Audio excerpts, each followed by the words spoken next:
చింతమనేని ప్రభాకర్కి ఒక పెద్ద shock తగలనుందా? Telugu Desam party అధినేత చంద్రబాబు నాయుడు ఎప్పుడు ఏ నిర్ణయం తీసుకుంటారన్నటువంటిది ఓ పెద్ద సంచలనమే, సంక్షోభమే.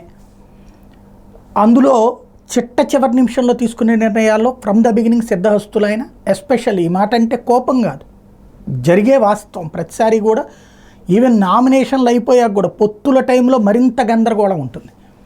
అందులో ఇప్పుడు అనపర్తి సీటు భారతీయ జనతా పార్టీ వదులుకుంటే నల్లమిల్లికి ఆ సీటు ఇవ్వడానికి సిద్ధపడి నల్లమిల్లి భార్య ఆల్రెడీ నామినేషన్ వేసేసింది. ఒకటి, ఆ సీటు ఆవిడ నల్లమిల్లి వచ్చి భారతీయ జనతా పార్టీలో చేరి తీసుకోవడం నెంబర్ 1. ఎందుకంటే మిగతా వాళ్ళందరికీ బీఫారాలు ఇచ్చారు, అక్కడ ఉన్నటువంటి శివకృష్ణరాజుకు ఒక్కడికే బీఫారం ఇవ్వలేదు బీజేపీ. తద్వారా అది ఎవరి చేతిలో ఉంటుంది? బీఫామ్ పురంధేశ్వరి గారి దగ్గర ఉంటుంది, అక్కడ ఆపారు. తద్వారా అక్కడతో ఆమెను బీజేపీలో చేర్చుకుని ఇవ్వడం. ఎందుకంటే నల్లమిల్లి రామకృష్ణారెడ్డి కూడా నామినేషన్ ఆమె వేయడం ద్వారా. అలా కాదు అనుకునేటట్టయితే అనపర్తి సీటు తెలుగుదేశం పార్టీ అటు పెట్టుకుని దానికి బదులుగా తంబళ్లపల్లి ఇవ్వడానికి చంద్రబాబు నాయుడు సిద్ధపడ్డారు. కానీ తంబళ్లపల్లిగా దెందులూరు కావాలని పురంధేశ్వరి అడుగుతోంది. ఎందుకని?